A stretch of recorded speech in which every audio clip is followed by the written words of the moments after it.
അപ്പോൾ ബ്രേക്ക്ഫാസ്റ്റ് കണ്ടു.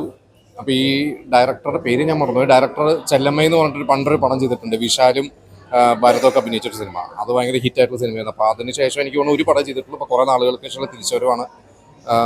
ഒരു മലയാളി, മലയാളത്തിലെ രണ്ട് നായികമാരുണ്ട്, കസ്തൂരിയും അതുപോലെ തന്നെ നമ്മുടെ പവികെ ടൈക്കറിലൊക്കെ വന്നിട്ടുള്ള നായികയാണ്. പിന്നെ ഒരു പുതിയ നായകനാണ്.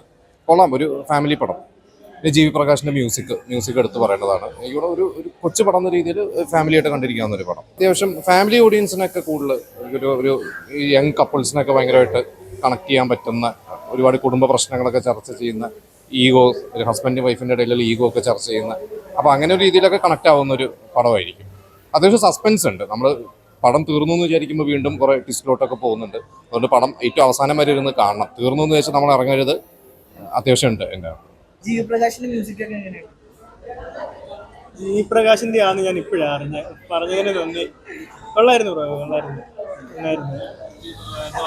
ഒരുപാട് സിനിമ കാണാറുണ്ട്. മാസം അല്ലെങ്കിൽ ഒരു 5 മാസം കണ്ടിട്ട് ഇത് എങ്ങനത്തെ ഒരു ഇമോഷണൽ എന്നുള്ള മാത്രമാണോ?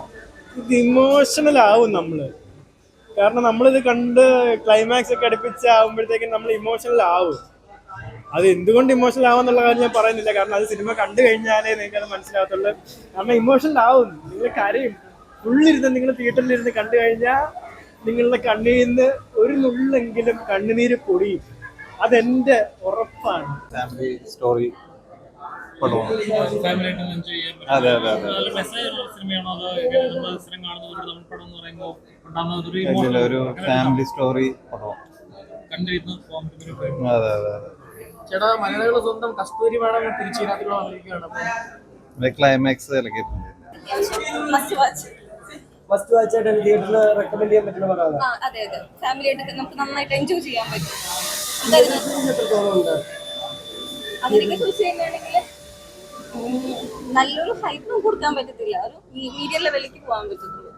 എന്നാലും നമുക്ക് അതിനകത്ത് നെഗറ്റീവായിട്ടൊന്നും പറയാനൊന്നും വെക്കേഷൻ ടൈമിൽ ഫാമിലി ആയിട്ട് വന്നിരുന്ന് നമുക്ക് കാണാൻ പറ്റും. ഫാമിലി ആയിട്ട് എല്ലാവരും അത്യാവശ്യം അടിച്ചുപൊളിച്ച് കാണാൻ പറ്റും. റെക്കമെൻഡ് ചെയ്യും. റെക്കമെൻഡ് ചെയ്യും.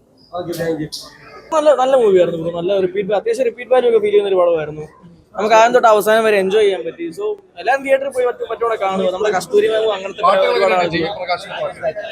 നന്നായിട്ടുണ്ട്. നല്ല തിയേറ്ററിൽ നിന്നൊക്കെ നല്ലൊരു രസം ഉണ്ടായിരുന്നു. ജീവപ്രകാശിന്റെ വർക്കൊക്കെ അറിയാമല്ലോ, നല്ല രസമായിരിക്കും. അതിന്റെ ക്വാളിറ്റിയിലുണ്ട്. വളരെ വിഷമിച്ചിട്ടാണ് തിയേറ്ററിൽ നിന്ന് ഇറങ്ങി വരുന്നത്. അതിനുള്ള അത് ഇമോഷണൽ ആയിട്ടുള്ള സീൻ അവസാനം ഉണ്ട്.